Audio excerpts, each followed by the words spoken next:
काराकाट लोकसभा क्षेत्र से निर्दलीय चुनाव लड़ने वाले पावर स्टार पवन सिंह, इनको ऐसी करारी हार मिली है, ऐसी करारी हार मिली है कि शायद ये कभी सपने में भी नहीं सोचे होंगे कि मैं ऐसे हार सकता हूं। चाहे मैं पूरी भोजपुरी समाज की बात करूं, चाहे तमाम न्यूज चैनलों की बात करूं, ऐसा किसी ने कल्पना भी नहीं किया होगा कि जो भोजपुरी के पावर स्टार हैं, जो निर्दलीय मैदान में उतरे हैं, ये ऐसे हार भी सकते हैं। जी हां, ना तो ये अब घर के रहे हैं और ना ही घाट के।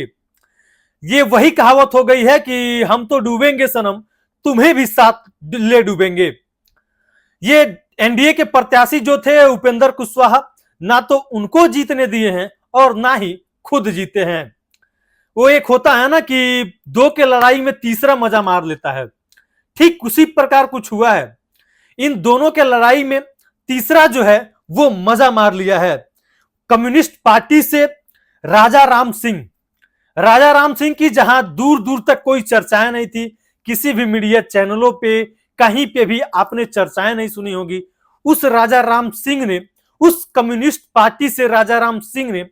ऐसी करारी शिकस्त दी है इन दोनों की कि आप सोच भी नहीं सकते हैं।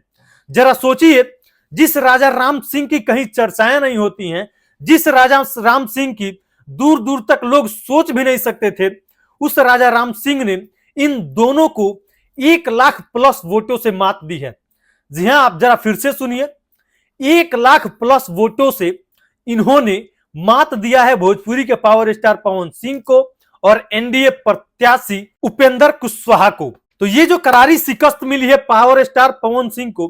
किसी ने कल्पना भी नहीं किया होगा कि जो भोजपुरी के पावर स्टार हैं, जिन्होंने बीजेपी से नाता तोड़ा, बीजेपी ने इनको अपने पार्टी से निकाल दिया और उसके बाद से इन्होंने फिर भी डटे रहे, काराकाट लोकसभा क्षेत्र में निर्दलीय चुनाव लड़ते रहे। उसके बावजूद जो है काराकाट की जो जनता है वो राजा राम सिंह जो कम्युनिस्ट पार्टी से हैं उनके ऊपर भरोसा जताया और पावर स्टार पवन सिंह को नकार दिया। तो पावर स्टार पवन सिंह जो है ना तो अब ये घर के रहे हैं और ना ही घाट के रहे हैं, ना तो ये खुद जीते हैं और ना ही एनडीए के प्रत्याशी को जीतने दिए हैं, और अब जो है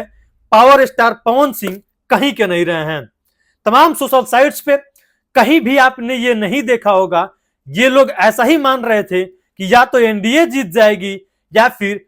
पावर स्टार पवन सिंह जीत जाएंगे, लेकिन कहीं पर भी पावर स्टार पवन सिंह दूर दूर तक नजर नहीं आ रहे थे। हां, इतना जरूर हुआ है कि ये एनडीए प्रत्याशी जो उपेंद्र कुशवाहा हैं उनको तो हरा दिए हैं, लेकिन जो राजा राम सिंह हैं कम्युनिस्ट पार्टी से, उनको नहीं हरा पाए हैं। और जरा आप इस चीज से समझिए कि राजा राम सिंह जो है वो 1,00,000+ वोटों से जीत हासिल किए हैं इन्होंने। तो आप जरा इस चीज से अनुमान लगाइए कि जिस कम्युनिस्ट पार्टी से ये हैं, जहां पे कहीं पे भी चर्चाएं नहीं हो रही थी, जहां पे चर्चाएं हो रही थी पावर स्टार पवन सिंह की, जहां पे चर्चाएं हो रही थी एनडीए के उपेंद्र कुशवाहा को, लेकिन कम्युनिस्ट पार्टी से आने वाले राजा राम सिंह जबरदस्त तरीके से करारी शिकस्त दिए हैं भोजपुरी के पावर स्टार पवन सिंह को और उपेंद्र कुशवाहा को। शायद आपने भी यह कल्पना नहीं किया होगा कि भोजपुरी के पावर स्टार 1,00,000 के वोटों से हार सकते हैं। बाकी आपका क्या मानना है भोजपुरी के पावर स्टार को लेकर के, इस काराकाट लोकसभा क्षेत्र को लेकर के, जो काराकाट की जनता ऐसे पलटी मारी है, ऐसे पलटी मारी है जिसकी उम्मीद ना तो आपको थी ना तो हमको थी।